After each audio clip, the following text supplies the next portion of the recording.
17वीं शताब्दी में जब मुगल शासक औरंगजेब मंदिरों को तहस नहस कर रहा था, तब एक ग्वालियर दुर्ग का मंदिर उसके निशाने पर था। उस शिवलिंग को उसने उखड़वा कर नीचे किले से फेंकवा दिया। नीचे कोटी में पहुंचने के बाद वह शिवलिंग करीब 150 सालों तक पड़ा रहा, इसीलिए उसका नाम कोटेश्वर कहलाया। आइए दिखाता हूं इसकी क्या है भव्यता और खोलूंगा इस मंदिर के राज।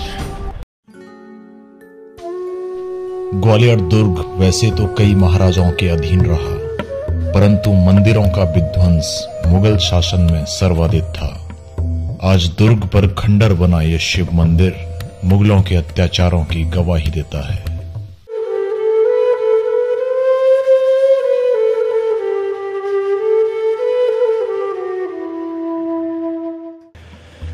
यह है वो मंदिर का प्रांगण जो किले में पहले शिव मंदिर जो स्थापित था।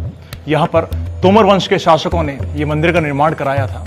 भक्तों का तांता लगा रहता था, लेकिन जब औरंगजेब आया उसने यहां से मूर्ति को उखड़वा कर तलहटी में फेंक दिया, जो करीब 150 सालों तक वो शिवलिंग वहीं पर पड़ा रहा।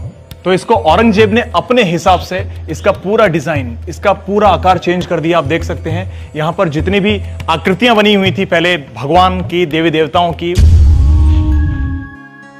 अंदर में वो मंदिर है जहां से उस शिवपिंडी को निकाला गया। तो आइए चलते हैं। इस मंदिर की खास विशेषता यह थी, इसका प्रत्येक स्तंभ एक ही पत्थर से निर्मित था। मंदिर में ना कोई सीमेंट का प्रयोग हुआ, ना ही इसके स्तंभों को एक बार में गिना जा सकता था। मंदिर की छत भी बिना किसी जोड़ के सदियों से सुरक्षित टिकी हुई है।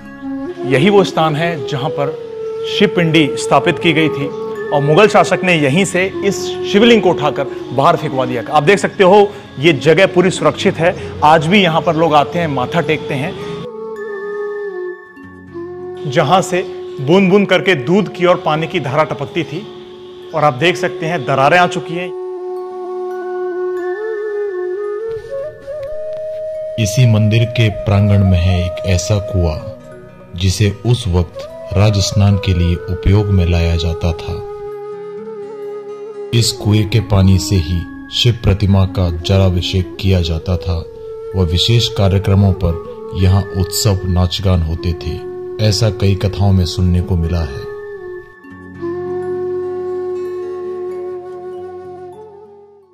छह 6000 फीट ऊंचाई पर बने इस शिव मंदिर से जब शिवलिंग दुर्ग के तल में फेंका गया, तब से सैकड़ों वर्ष तक यह स्थान पूजा पाठ के लिए बंद कर दिया गया। करीब 150 वर्ष बाद संत देव महाराज के निर्देशन पर श्रीमंत जयाजी महाराज ने दुर्ग के तल में ही इस शिवलिंग को स्थापित किया व एक भव्य मंदिर का निर्माण कराया, जो आज कोटेश्वर महादेव के नाम से प्रसिद्ध है। तब से लेकर आज तक इस भव्य मंदिर के दर्शन के लिए सैलानी दूर दूर से आते हैं। हर वर्ष महाशिवरात्रि को यहाँ मेला लगता है, तब इस मंदिर की रौनक देखते ही बनती है। मंदिर के चारों ओर विश्राम गृह व छोटे छोटे कमरे बनाए गए हैं, जहां पहले भक्तों के रुकने की यथोचित व्यवस्था की जाती थी। मंदिर की हर दिशा में द्वार हैं, जिससे कहीं से भी निकला जा सकता है। पूरे मंदिर के स्वरूप को वैदिक शैली में उभारा गया है।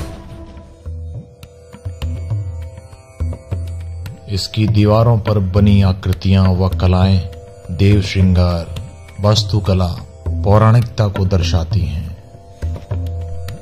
कोटेश्वर महादेव मंदिर 2 मंजिला इमारत है।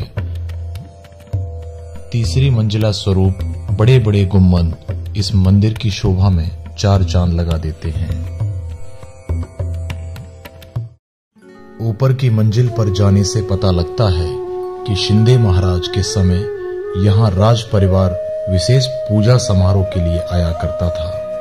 मंदिर के सामने बने इस कक्ष में ढोल नगाड़े शहनाइयां बजा करती थीं व इसी मंदिर से राजा जनता द्वारा जलाभिषेक व आरतियों के दृश्य देखा करते थे।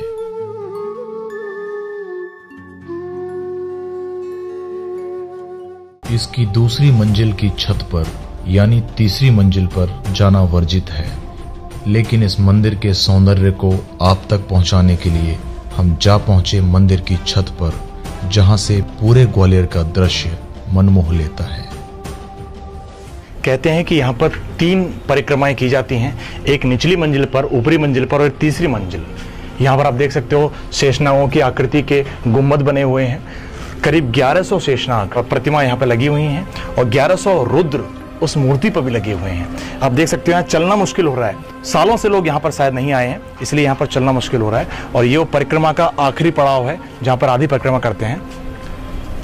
और गुम्बद इस तरीके से डिजाइन किए गए हैं कि यहाँ पर कोई भी इंसान एक घंटी भी बजाता है तो पूरे प्रांगण में उस घंटी की आवाज सुनाई देती है।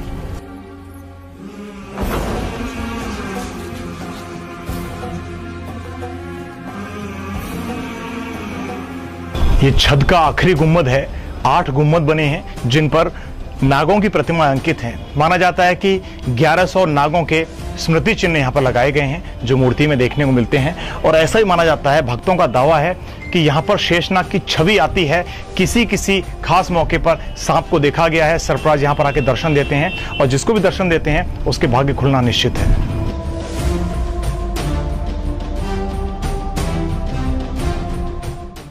मंदिर के जुड़े हुए लोग बताते हैं कि सिद्ध संत देव महाराज के सपने में सांपों से संरक्षित मूर्ति सपने में आई और बाद में उनके कान में आदेश गूंजा कि इस मंदिर की स्थापना की जाए।